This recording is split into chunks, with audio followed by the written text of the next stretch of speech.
There's so much information out there when it comes to nutrition for women over 50. Some say, eat this, not that. The next person says, oh, you eat more carbs. Then the next person said, eat more protein. But which protein should you eat then? So it gets so confusing.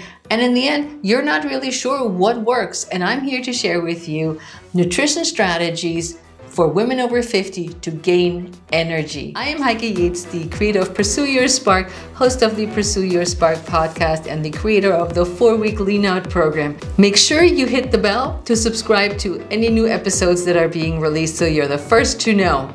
Your nutrition strategies that you had in your 20s and 30s and even 40s are no longer working anymore. And you're wondering, how can you eat now, boosting your energy, eating healthy, nutritious food, and what should you eat to feel the same boost that you used to get? Because when you Google the answers of what you should eat, it's more like, oh, should I eat white potatoes or sweet potatoes? Or can I eat pasta and bread? Would that give me energy? Or is cheese okay? And especially, what type of protein is good? Should I eat plant-based protein, animal proteins, protein in powder form? So there is so much confusion out there, but there's some important information that we need to know about diets and aging. Here's some facts about dietary needs and the process of aging. Sarcopenia starts at the age of 30, and that means that we're losing 3 to 5% of muscle mass just because we're getting older, and not because we're inactive, but because we are aging. Even if you're very active, you're losing some muscle mass as we're aging. Your metabolism slows down, and the energy required to do the process of digestion and movement is reduced because of that muscle loss that we experience as we're aging. So we're looking at that we need to eat less, but we are gaining more body fat because of the loss of muscle mass. So the decreased absorption and the utilization of nutrients starts already in menopause. These are 3 things to really consider and think about and keep in mind as we move forward. It is critical to maintain a nutrient-dense diet that has a huge effect on your physical condition, meaning your bone health, your immune system, among other benefits. Best nutrition strategies to boost your energy for women over 50, helping you reach your goals, still enjoy the foods you love by knowing your foods and know how they give you energy. Let's first find out what nutrient-dense foods are. There's calorie-dense foods and nutrient-dense foods.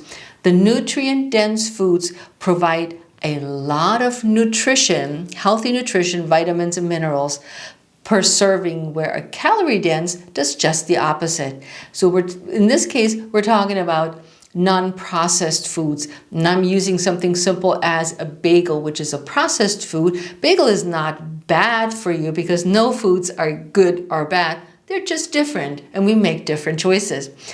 And then we have, for example, a sweet potato, which is much more nutrient dense than a bagel, and it's not processed. And then we have our macronutrients, our proteins, our carbohydrates, and our fats. So what I would aim for, I recommend to aim for, is that you're eating more lean protein like eggs, salmon, yogurt, Greek yogurt, cottage cheese, and some hard cheeses. And your focus is on fresh, lean, and minimally processed foods. And we're considering, or we're really keeping an eye on our red meat, that we're not eating more than 18 ounces. And if you are familiar with my precision nutrition measuring methods, it is 4 palms, so without the thumb, 4 palms a week or less is recommended for red meat consumption when it comes to protein. So you want to look in your macronutrients for your lean proteins. Then we're going on to the non-processed carbohydrates. You want to eat more things like beans and lentils and steel-cut oats, Buckwheat and quinoa are a huge favorite in our house. And then you have, again, plain yogurt. If you're familiar with kefir, you can drink that. Also, fresh and frozen fruit is fantastic to add into your diet to gain more energy. And in this case, again, we're focusing on more minimally processed types of carbohydrates. So the ones I mentioned, it's like when, say, plain yogurt or plain Greek yogurt is processed to get it to its yogurt form, but it's minimally processed. When you think of quinoa is a grain and it's not processed at all other than getting it to your package. And you want to eat the rainbow. Don't limit yourselves and say, I only can eat this and not that. Whereas, for instance, corn is a starchy vegetable and you go, oh, I can't have more starch. Well, you maybe have a starchy vegetable like the corn, and then you eat on the side, you eat some broccoli, which is a non-starchy carbohydrate. So balance your meals that way that you get a little bit more starch and a little bit more of the non-starchy balanced meals to go. And fats, huge fan of healthy fats. That's the extra olive oil, virgin olive oil, walnut oil. I've become a real big fan of avocado oil. Nuts and seeds are fantastic. You can make pesto with olive oil. So when the basil season rolls around again, we can eat that, and that's a super delicious meal. Getting in those fats into your diet.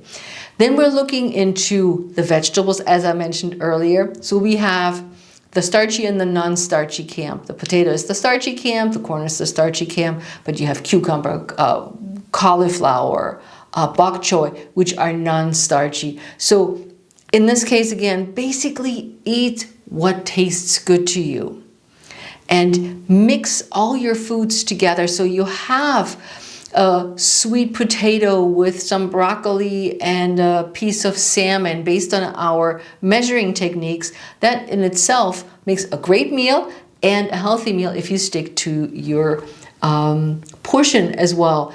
Think of eating more of the non-starchy carbs will give you more energy and boost your metabolism just by eating really healthy meals. Think about filling up your plate with the colors of the rainbow and one portion, one palm size of protein of your choice as you eat your main meals.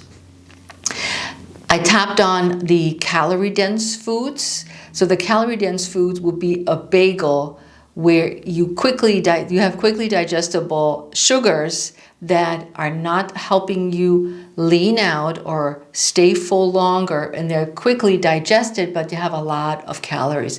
So when you compare now Camp 1 to Camp 2 and you eat, I would recommend that you eat fewer things like, as we're starting with the proteins again, it's the bacon, it's the processed deli meats, protein powder sausages. It's pretty obvious that we don't want a lot of bacon every day, and more of the lean chicken, the lean beef, the lean pork, more from the side of your proteins.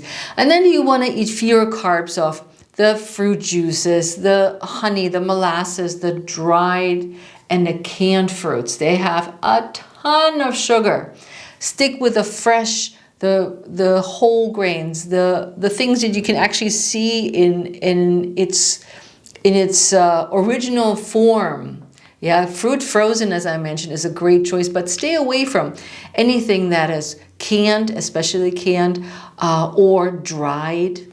Not a good idea either. Although they're a quick snack, then we go thinking, of course, the proverbial donut. Everybody has to mention the donut, but the donut is, again, quick carbs, lots of not healthy fats, and it doesn't keep you full long, and that spikes your insulin level, and this sugar spike creates another sugar spike. But that's a story for another day. And then, of course, you want to eat fewer fats, and bacon is a fat and a protein, so be aware of that. And fewer of those, and sausages, because there also are fat and protein, and not in the ideal category of protein. You look into safflower oil, soybean oil. These are all oils you want to stay away from or minimize. I don't say don't have them, but you want to have more energy, you need the right nutrition to boost your metabolism and the right nutrition to boost your energy. So what are the best strategies to boost your energy for women over 50? Well, it depends on your goal and your lifestyle. And here's some examples of what that might look like for a goal and a lifestyle. So if you are a woman who wants to just improve her general health, or is new to exercise or exercises moderately, and someone who wants to look and feel better. In this case, if you're this kind of woman, if you fit in this category, you want to eat 1 serving of lean meat and healthy fats, 1 serving of starchy carbs, and 1 serving of the vegetable. So what does it look like? It could be a lean grilled chicken, a sweet potato, or half a sweet potato, depending on the size. Broccoli sauteed in olive oil, and if you need a sweet treat, have a little cookie afterwards. So this will be based on your goals and your potential lifestyle. So, but if you're the woman who wants to significantly improve your health, you exercise moderately, do perhaps training for a half marathon, and you want to look and feel and perform better than the average, you need to change what you're eating. And this could look something like 2 servings of protein and healthy fats, 2 servings of non-starchy, and 1 serving of a starchy vegetable. And it looks something like this: grilled salmon with sauteed green beans, there's your olive oil, and carrots on this as well, so you saute both in olive oil, and then perhaps a fruit juice if you choose to. That would round up that lifestyle and those goals. Remember that you're not on a diet. You make better food choices, and I want you to make better food choices. I want you to really look at what you're eating every day, and I want you to think of, is that really better for me? Is this something that makes me feel better? Is that something that helps me gain more energy? So you get the energy from the foods you eat. Now, I talked about serving sizes just a little bit earlier. So as a precision nutrition coach, we are taught to teach it with one hand. And it's something I want to pass on to you because it is fantastic. So protein sizes is, for a woman, 1 size of the palm of the hand. You're making a fist, and I always think of broccoli. You make a fist, and there's your 1 serving of vegetable. You make a small cupped hand. This is your servings of starchy vegetables. So there's a little cup, and that's probably about 1/4 of a cup of grains in here.